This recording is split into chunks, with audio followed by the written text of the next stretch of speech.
Let's suppose that you were able every night to dream any dream you wanted to dream. And that you could, for example, have the power within one night to dream 75 years of time, or any length of time you wanted to have. And you would naturally, as you began on this adventure of dreams, you would fulfill all your wishes. You would have every kind of pleasure you could conceive. And after several nights of 75 years of total pleasure each, you would say, well, that was pretty great. But now let's have a surprise. Let's have a dream which isn't under control. Well, something is going to happen to me that I don't know what it's going to be. And you would dig that and come out of that and say, wow, that was a close shave, wasn't it?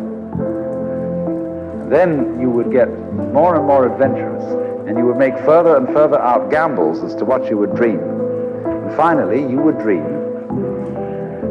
where you are now. You would dream the dream of living the life that you are actually living today.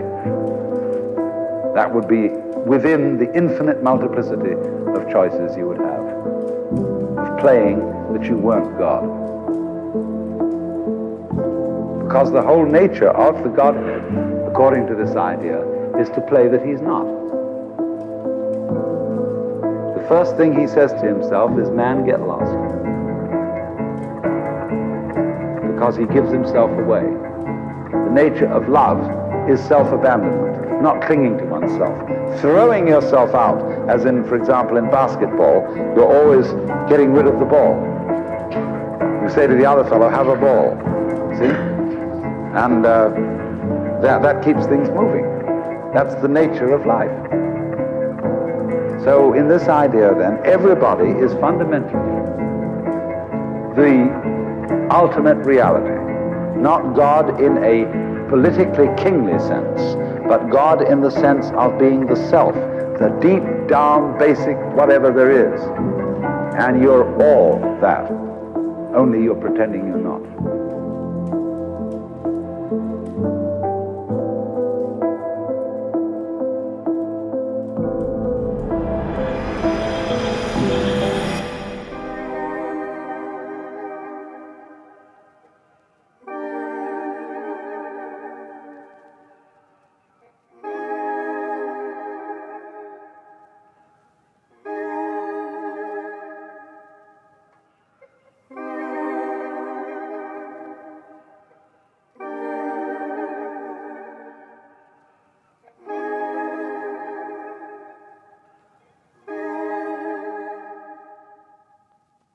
What we are looking for are middle-sized ideas that are not so small that they're trivial and not so large that they're incomprehensible.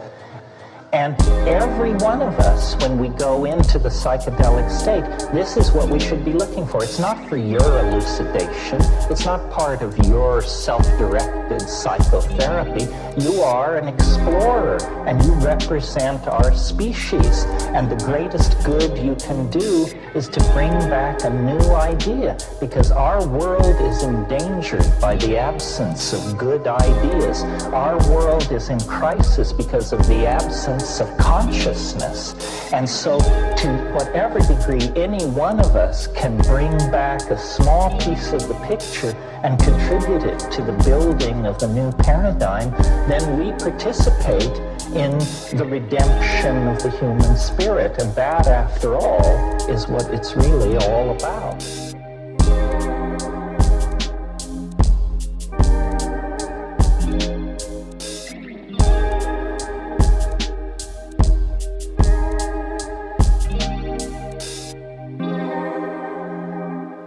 Oh, of course. I think that everyone should do mushrooms, and particularly not necessarily acid, but I think everyone should do mushrooms at least 2 times a year. I think it's great for your mental health. It teaches you a lot of shit. Like, I can't explain it. It almost feels like you got like a massage in your brain. You know what I mean? I can't explain it. But you just feel relieved and like, oh, like you realize a lot of shit. You know what I mean? it's just like, I don't know. I think they're there for a reason.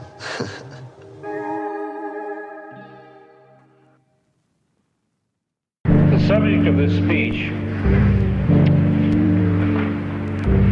is a topic which has been discovered recently and which may not exist at all. I may be talking about something that does not exist. Therefore, I'm free to say everything or nothing. I'm going to be very candid with you. I wrote both novels based on fragmentary residual memories of such a horrid slave state world. People claim to remember past lives. I claim to remember a different, very different present life. I know of no one who has ever made this claim before, but I rather suspect that my experience is not unique. What perhaps is unique is the fact that I am willing to talk about it. We are living in a computer-programmed reality, and the only clue we have to it is when some variable is changed and some alteration in our reality occurred.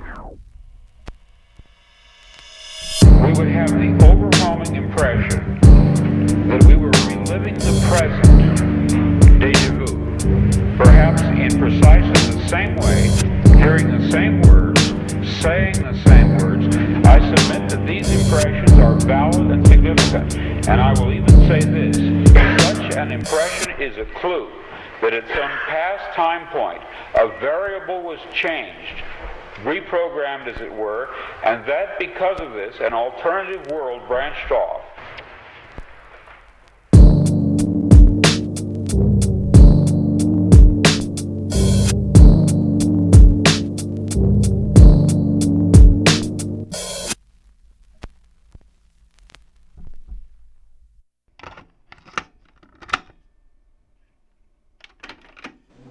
For women who have failed with a lot of men,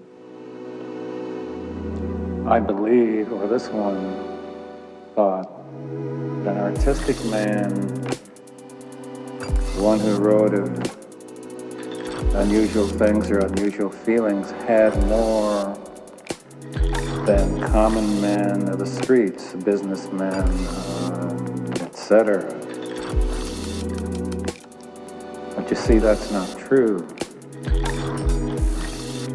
Artists only heighten what is true, but they themselves may not be as real as the guy next door. They only realize a sense of reality and heighten it to a sharpened point, and that's called art. But they themselves may not be worthwhile creatures. But with some women, they think that men in the arts or great poets, great writers, or semi-great writers might have something extra. But it's not true. They don't have anything extra. They just do different things in a different way. Perhaps in a more unkind way to reach what they're trying to explain in themselves. It doesn't make a better man. So she thought in me she could find something more gentle, more kind. Actually, she found the reverse. So it doesn't matter.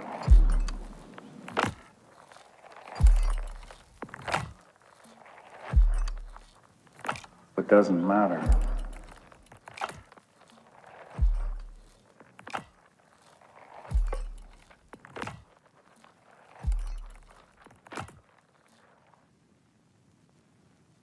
There's nothing that you want that you don't have right now, is there, really? I mean, you don't think about things like that, do you?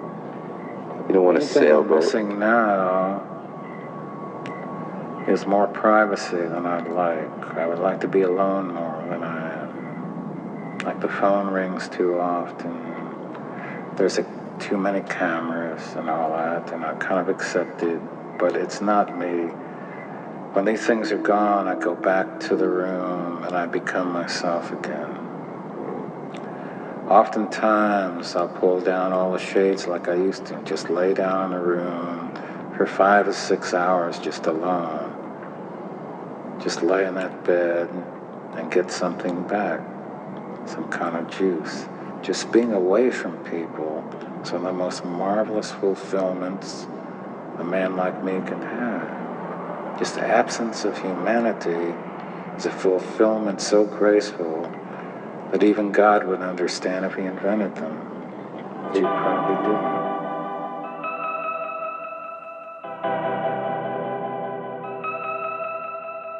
The highest levels of human dignity, love, thought, music, mathematics, metaphysics, and then recognize all of those are incongruous.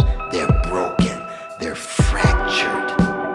There's dramatic conflict of incongruity at the highest levels of who we are as a species. Now that's deep stuff.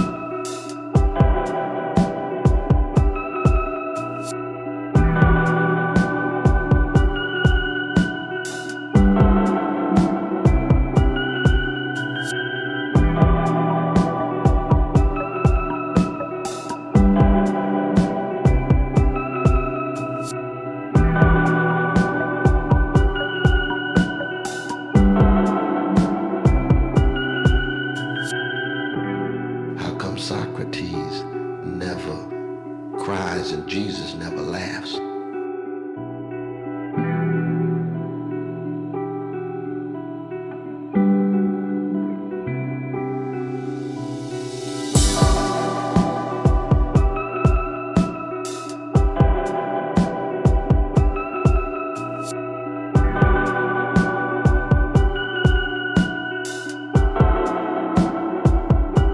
The whole process of nature is an integrated process of immense complexity.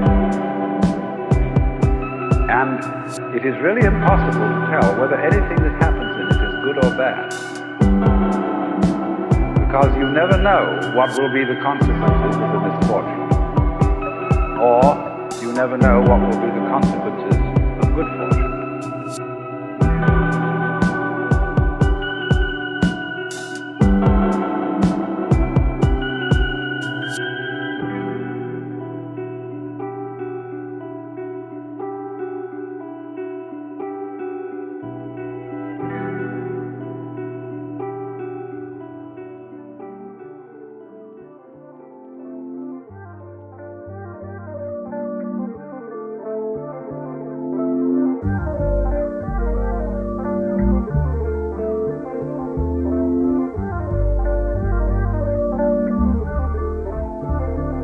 So basically the idea is there isn't much of a difference.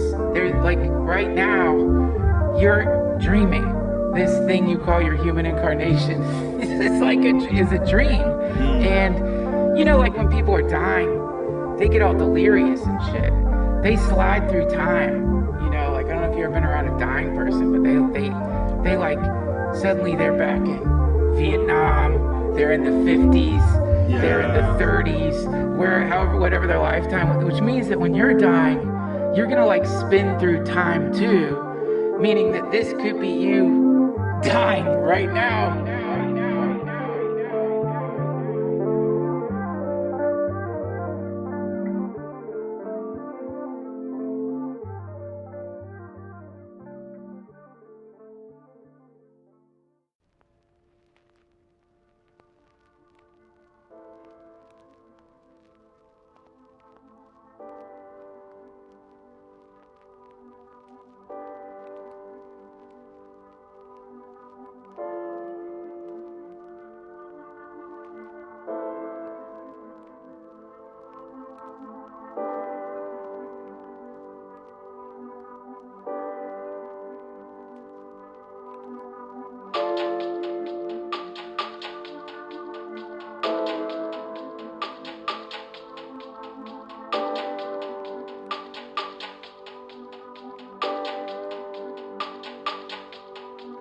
One of the great revelations of the space age has been the perspective it has given humanity on ourselves.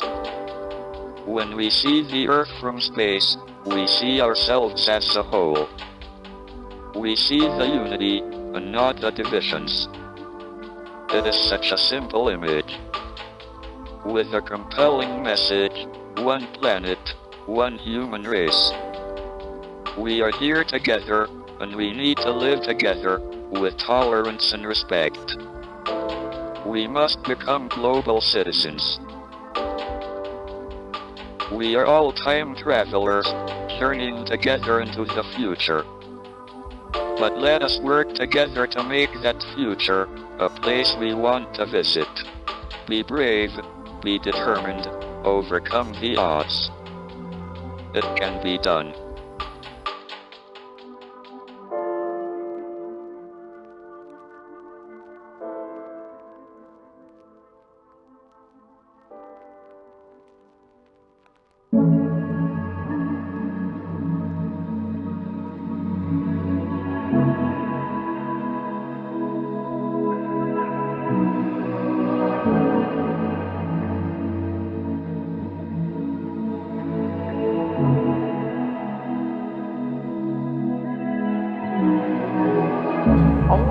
Is there's a lot of ways to look at the world. You know what I'm saying? Why pick the way you learn over TV? Because it's usually wrong. You ever see a good drug story on the news? Never. News is supposed to be objective, isn't it? Supposed to be? The news. But every drug story is negative. Oh, well, hold it. I've had some killer fucking times on drugs. Let's hear the whole story. How about a positive LSD story? That would be newsworthy, don't you think? Anybody think that just once, to hear a positive LSD story? Today, a young man on acid realized that all matter is merely energy condensed to a slow vibration. That we are all one consciousness experiencing itself subjectively. There is no such thing as death. Life is only a dream, and we are the imagination of ourselves. Here's Tom with the weather.